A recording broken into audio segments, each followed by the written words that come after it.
안녕하세요, 갈치입니다. 사육장에 들어왔습니다. 오늘은 뭐 특별한 일은 없습니다.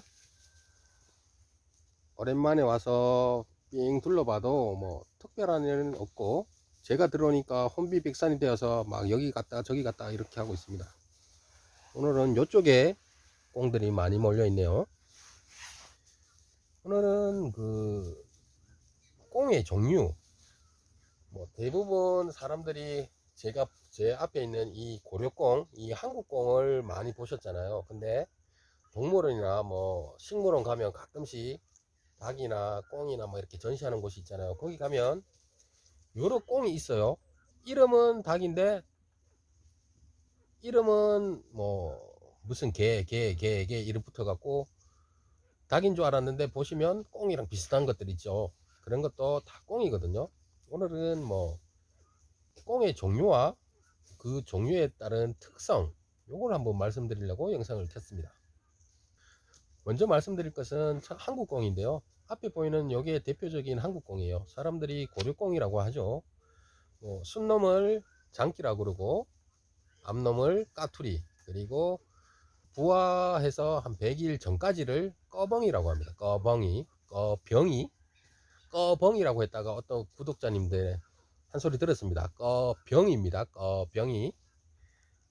이 장기 같은 경우는요, 뭐 앞에 자세히 보시면 여기에 목에 하얀 줄이 있죠. 허리는 회록색이고요. 그리고 전신이 아름다운 황등색 빛이 납니다. 꼬리깃은 검은 마디가 있고요. 중심부에는 올리브색을 띤 황색인데 양 끝에는 자홍색의 광택이 있습니다. 설명에는 뭐 굉장히 뭐 자홍색, 황등색, 회록색 어려운데 일단은 한번 색깔은 이렇습니다. 일반 한국곡 제가 뭐 하나하나 이렇게 말씀드려봐야 뭐 소용이 있겠습니까? 한국곡 같은 경우는 바로 눈앞에 있으니까 보시면 됩니다. 색깔이 여러 가지죠. 대표적으로 이렇게 목에 하얀 줄이 있죠. 그리고 가슴 쪽에는 조금 붉은기가 있고 등 쪽에는 청색 이렇게 있습니다. 이게 대표적인 한국공이에요. 장기 같은 경우는 다 크면 1.5kg 정도가 됩니다. 그리고 까투리 같은 경우는 1.3kg 정도 되는데요. 여기서 조금 두 마리의 차이는 뭐 겉으로 봤을 때 차이가 있지만 꼬리 길이가 많이 달라요. 지금 앞에 보시는 까투리 있죠. 요 까투리는 꼬리 깃털이 22cm 밖에 안 돼요. 보통 22cm가 보통 평균인데 그에 반해서 장기는 55에서 60cm 됩니다. 그 차이가 꽤 크죠.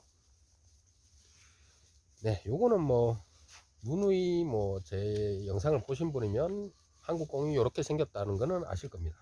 그리고 두 번째 금괴입니다. 금괴도 있고 은괴도 있습니다.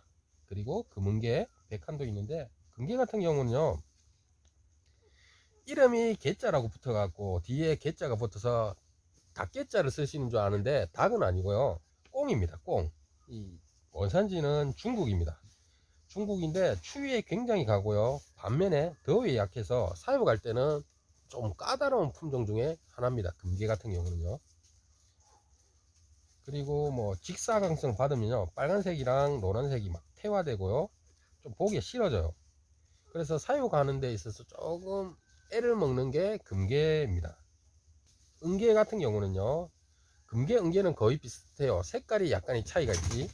금괴는 금색 가까운 거고 황금색이 가까운 거고 은괴는 은빛 색깔인데요 그 차이에요. 근데 은괴 같은 경우는 금괴보다 몸집이 크고요 금괴보다도 좀 더 화려하고 멋집니다. 그래서 다이아몬드 꽁이라고 불리기도 합니다. 중국에서는 뭐 금괴보다 오히려 은괴가 더 인기가 많대요. 원산지는 중국이고요.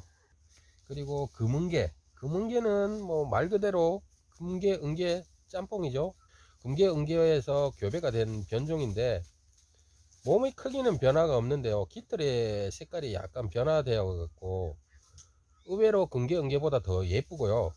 머리에서 가슴에 걸쳐 있는 깃털 색깔은 은괴와 같고요. 배하고 허리 쪽에서 꽁지 부분 쪽은 금괴로 이렇게 반반 섞인 거로 보시면 됩니다. 그리고 백한 같은 경우는 뉴스에 굉장히 많이 떠들었죠. 얼마 전에 제가 뉴스를 봤는데 중국에서 봉황이 나타났다면서 설레발 치고 막 뉴스가 나왔는데 그게 바로 백한이거든요. 백한 역시 사진을 보시면 상상 속의 동물처럼 이렇게 전체적인 하얀 색에 붉은색도 있고 검은색도 있어서 멀리서 보면 정말 봉황처럼 보입니다. 저도 백한을 한번 부화를 한번 해보려고 종란을 구하려고 했는데 종란이 굉장히 비싸더라고요. 알 하나에 뭐 2만 5천에서 3만원. 그래도 뭐 그 가격이라도 쉽게 못 구한대요. 알 낳는 수도 작고 백한을 키우시는 분들이 생각보다 작으셔요. 그래갖고 종란 자체를 구하기 힘들어요. 근데 관상닭이나 뭐 관상을 좀 해보고 싶은 분들은 백한을 추천드립니다. 굉장히 아름답습니다. 금계, 은계는 너무 흔하거든요. 그래서 혹시나 나는 남들과 다른 꽁을 키워보고 싶다 라고 하시는 분들은 백한을 추천드립니다. 백한 역시 중국이 원산지고요. 얘는 비교적 사람을 굉장히 잘 따르고요. 번식도 뭐 금계, 은계보다 훨씬 번식이 쉬운데도 종란 구하기는 하늘의 별따기입니다.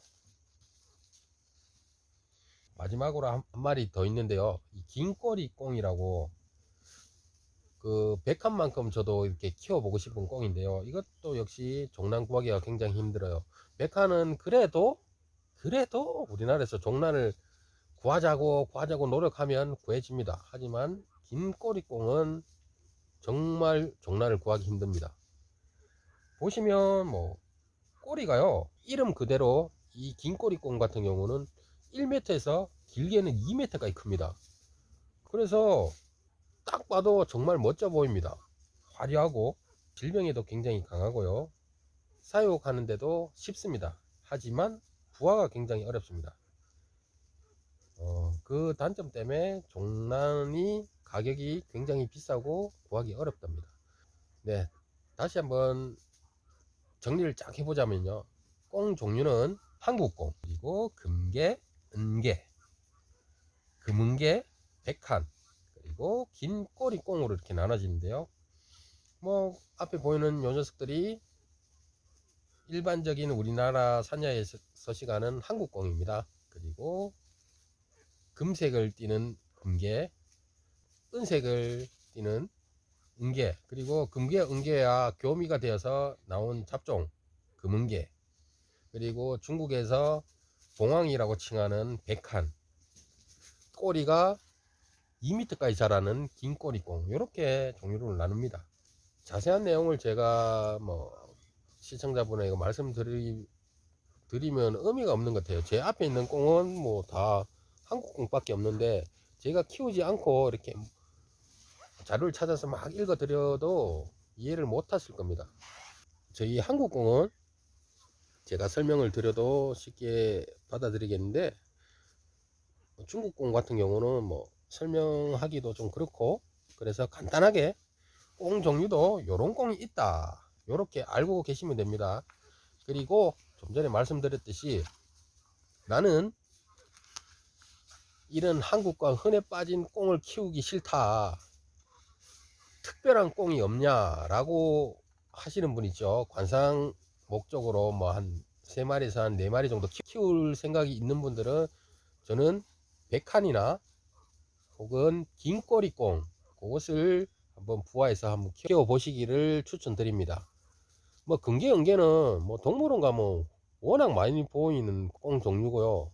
그리고 앞에 보이는 이 꽁들은 뭐 산에 가서도 한 번씩 후닥딱 날라오는 게 이 꽁이니까 뭐 별로 이렇게 확 뛰는 건 없는데, 긴꼬리 꽁이나 백한 같은 경우는 정말 멋집니다. 저도 올해는 뭐 어떻게 해서라도 한번 비싼 가격이라도 한번 종란을 한번 구해 보려고 노력을 하는데, 혹시나 구해져서 부화가 되면 여러분에게 한번 소개시켜 드리는 시간을 가지도록 할게요. 네, 오늘은 이렇게 간단하게 말씀드릴 거예요. 오늘도 즐겁고 행복한 하루 되십시오. 감사합니다. 갈치였습니다.